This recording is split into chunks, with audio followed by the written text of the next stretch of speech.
Next up, and I've got to say these next words slowly, Slip City or Chip City. I don't like what you Too much said. for television. Oof. Last night, the Clippers embarrassed the Pistons 114-82, and now they find themselves with a 6-1 record, second place in the Western Conference. And everybody, or maybe just Marcellus, is all fired up about the Clippers, but tell me how they're going to mess it up this time.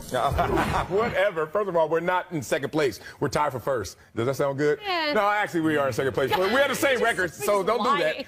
You know what's interesting about this team this year? And I told you, the last 3 years I've been saying Clip City, Chip City. Yep. And then I went up to Doc Rivers and the other coaches. I said, this is our year, right? And they looked at me and they said, security, calm down a little bit. We didn't have the depth necessary. We didn't have the three positions solved. But now we have no issues. Our team, top to bottom, 10 deep, is ready to go against anybody out there. And Golden State, if they don't figure this out, and especially defensively in the paint, we will attack them in the middle and beat them up like we did the Spurs by 20 when we played y'all. Remember that? Remember that? Let me point out a chart here that will help me make my argument without having to say much at all. I'd like to point out some of the best starts in your team's history, and then if you look over to the right column, you'll see how those teams fared, how your team fared. That Mo Space wasn't on the team then. By the way, the N/A means they didn't go to the playoffs at all. Oh, here you go. Just want to make sure you understand. Okay, you want to know how we break this curse? Just like the Chicago Cubs did. You want to know how we break this curse? Just like the Cleveland Cavaliers did. This is the year of the curse breakers in sports. Years, then. This is the year of the curse breaker, and the Clippers are next.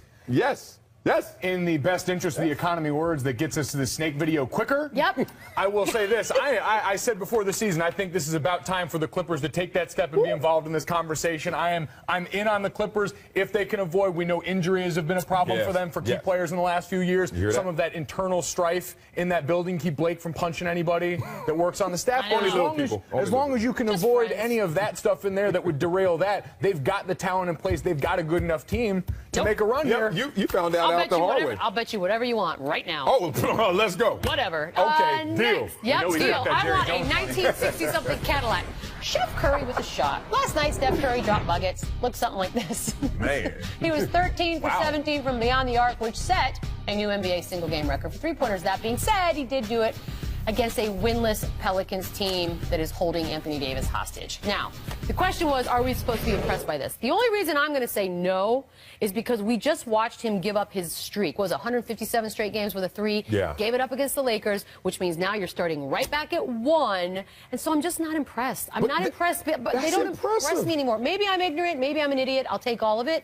This, for some reason, I don't care. That is so impressive to be that professional. Is it? To answer your own challenge, to make sure that you respond to the moment. That, God bless them, cannot get anything right. But Steph Curry's been on this tear for the last 2 years now, doing things we've never seen, and I had to look up. I couldn't believe he didn't already have this record. So for him to now finally make it shows you that he's found another extra gear. We were questioning that already in this early portion of the season. Right now, I'm absolutely impressed. These guys are all still drawing paychecks, too. They may be the Pelicans, but they're still paid professionals out there guarding him. Exactly. And that's a relationship between you and the rim. It doesn't matter who your opponent is. Can you make 13 three-pointers? I don't care if your little kids are out there. That's a difficult I think something happened for me inside when he lost the streak over the weekend. I'm the millennial here. I'm supposed to be the jaded one. Yeah. What are you talking about? I'm old. Of course I'm going to be the jaded one. Well, I think it's impressive. You're supposed to have hope. It's impressive. Cynicism up here is really... It's pretty bad. He restarted greatness instead of just continued greatness. That's impressive. Started back at 1. We'll be right back. But first, Coach Pop was asked by reporters if he still keeps in touch with one Tim Duncan, and here he is. Oh, sure. Yeah, we're like in love. We text all the time. Do you use emojis? Do you use those emojis when you text? Only the ones where you blow kisses.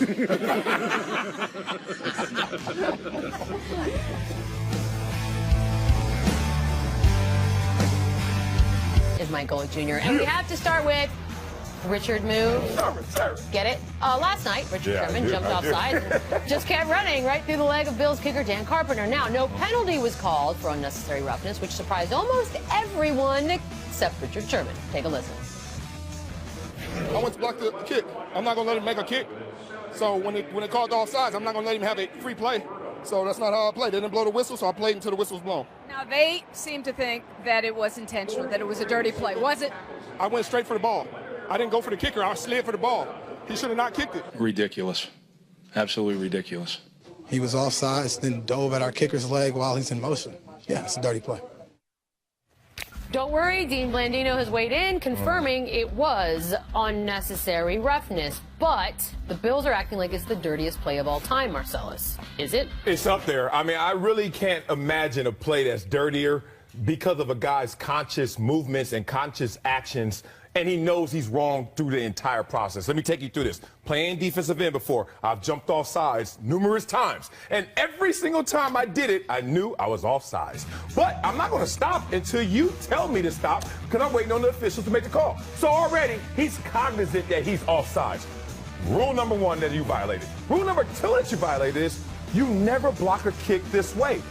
You're taught to block a kick by cleaning the table. They teach us. You have to run 1, 2, 3 timing, clean the table. And if you see Let me see this. This is the way you do it. Dominique Rogers Goodness. That's how you block the kick. You jump in front of the guy, you clean the table, he did. and you make sure you avoid the kicker. I've never seen a guy say, oh, I went for the ball, but I turned my back to the kicker. Who knows if he kicked it or not, because my back was turned to him, and I ran into him. That is such a dirty play. He needs to be shamed. And listen, I've been a part of enough cut blocks on the other side to know exactly what it looks like right there. And once you dip that shoulder and go into the body right there, that's textbook. He drove right through the hip plate, everything you want to see out of a cut in a legal situation. And then he's got the audacity on the back end to go and say, well, he shouldn't have kicked it right there. As if he hit him in the after swing once he's already gone through the motion. You hit him right during that kick, knowing damn well what you were doing. When is an offsides a license to kill? Like, I've jumped off sides, the quarterback standing there. I'm like, you know what? Let me lay off him because this is illegal. Oh, you have? You didn't wait for a whistle. Because he said he waited for a whistle. You don't run up to him and DDT him. Especially when the guy's in a compromised position like that. Kickers are people, too, and at that point, he's very open to a serious injury right there, the way he's planting, the way he's getting ready to go. Did you just say kickers are people, too? They do, as much as that hurts me. Selection day, everybody's open-minded today. 2016. I guess we are. It's like today's the beginning or the end of something. That was a play. It was just one part of a comedy of errors for the officials last night. This we can all agree on. We're going to relive the blunders now. After Richard Sherman took out Dan Carpenter, Carpenter had to leave the game by rule because unnecessary roughness wasn't called by the refs. That now forces Rex Ryan to run another play so he can get Carpenter back out on the field. When Carpenter does get back on the field, he makes the field goal. Hooray! However, it did not count. The Bills were wrongly called for delay of game because the refs were still spotting the ball with 4 seconds on the play clock. The ball was moved 5 yards back. This time around, he misses the kick, and of course, Rex Ryan loses his mind. Now, Golick, I ask you, according to Ed Werder, those officials may face discipline for all the errors that we just saw. At this point, should the league suspend this crew? Absolutely. I wouldn't see why you wouldn't go out and punish at this point when that's the only recourse you have to show them that they did something wrong. Let's go back to Marcellus' example. If a defensive lineman were to jump off sides, go unabated to the quarterback, and still lay a hit on him, they'd be fined or had some sort of penalty laid down on them, and that always falls under the umbrella of player safety. In this instance, those refs didn't protect that kicker from that situation right there, and they should be held accountable for it. Yeah, I mean, they doubled down on being dumb because the unnecessary roughness was, okay, you see a guy jump off sides and you're like, whoa. And then you let him rough the kicker, whoa. And then you come back and double down on it by spotting a ball, giving a perception that you still have 25 seconds left on the clock. With 3 seconds to go, that's insane right there because now you're penalizing this team, which they missed the kick, I get it, but the delay of game obviously affected them missing the kick because he made the one before that. So all of that said, the only penalty that will matter to them is a suspension, and they're warranted. All right, fair enough. By the way, at least we had an interesting Monday night game. It was very good. I want to see the ratings for that one. Me too. Yeah, in addition to all the bad officiating, we still have a little Richard Sherman, Rex Ryan fun because they get into a little exchange. Sherman at this point stares down Rex Ryan. In response, Ryan jaws back at Sherman. After the game, coach was asked about their interaction. Here's what he had to say. Well, no, he's mean mugging like he's doing and, you know, whatever. And then he's over on the sideline basically taunting us. And so I had some words. I mean, I think I said that, you know, you're too good a player to act like an Well, according to that logic. Any issue with the fact that these two guys got into it? No, not at all. I actually give 1 point to Rex and 1 point to Sherman in this battle right here. Look, when you talk about the mental warfare, psychological warfare that goes on between the four quarters, things like this, I think, are necessary. I think things like this, when a player looks up to a coach, usually we show reverence. You see a coach on the other side, you're like, oh, hey, coach. Or sometimes you even bow to him. It's like, what the hell? He's another human being. I like the fact that he's not showing reverence because I don't like your team, so I don't like you, coach. But then I like coach saying, oh, you don't like my boys? Oh, you want to treat Dan Carpenter like that? Guess what I got for you? What's up, big dog? And they stare it out. I like that kind of warfare going on between player and coach. It's rare you see Such dudes. Oh, I'm all about it. And listen, Richard Sherman getting a little Gary Bertieron out there, having his moment out there on the field. The only problem I have with this altercation is Rex after the fact. Yeah. You know that's not what you said to that man out there on that field. Old Rex wouldn't have held back in that press conference. You don't think he said that? There's no that. You think that team he said response? $$. I mean, he kind of gave you something. I know, but his logic is a little bit messed up as well, because he's saying he's too good a player to act like that. In reality, that's how Rex acts all the time. So is he saying he's not too good a coach to act he's talking like about the hit on his kicker. He's like, I you're just like to read into this. Right. Neither of these guys are above petty. I think Rex told the truth. He's is? like, dude, why would you hit the kicker? You're too good a player to act like blank. I think that's fine. Like, you run into my kicker and play it off. You're too good for that, brother. You I can just do think better it was than that. more colorful than that, knowing the Rex Ryan that we know and love. The original where he comes out on the field, there are a lot of F-bombs flying. Yeah. A lot. Okay, I can in all imagine fairness. that. Let's do some jeers. We'll do 3 of them for your pleasure today. And our first jeer will be for a gentleman by the name of Tim Frazier. Uh-oh. Not going to go well for Tim. Will not. Timmy Frazier. No. Timmy Frazier. Oh, there we Well, go. that's not how you win games. Are they still winless? Yes, they are. I feel so... That's how you go. You guys, we got to rescue Anthony Davis. Yeah, we need a, like, We got to get, like, GoFundMe. serious things up there. Get him out of there. Marco Beadle. Ah, brother. Man. I don't care. He's still Italian, and I still love him. Yeah. Really? You still root for him? Why not? Bonus points for the effort. Motherland. That's like that failed onside kick. I'll give you bonus points for the audacity. I'm just saying. Like, look. we got a cyclist in the show? Let me see this. Cyclocross action, I believe it's called. Damn. Wait, what the? Whoever designed that? What is this? Wait, what do you just carry your bike? What is happening Yeah, who right are these now? dudes What that just sport is decide they this? can just... Right. The bike is an accessory. Like, you don't really need it. Well, that guy didn't get the memo because everybody else is carrying If the he was bike. clipped in, he's done. Idiot. All right, last night Steph Curry hit an NBA record 13 three-pointers, but he did it against, of course, the winless Pelicans. So how impressed are we really? We'll discuss it next. Pop shot look good. This is Sports Nation. Sports Nation is presented by Toyota. Let's go places. Oh, It's beautiful. We have to do I have to talk about something else. Loser brothers. Oh, wait. This bro lost a bet and had to do that?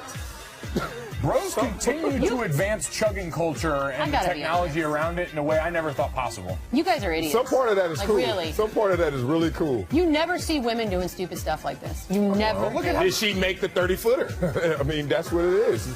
If she made it, she doesn't have to do it. He didn't make it. So now that's the challenge. To think that you people have been in control this whole time. That's how we And apply now our look at genius. this. You get paid more than we do. I mean, this is ridiculous. Yeah.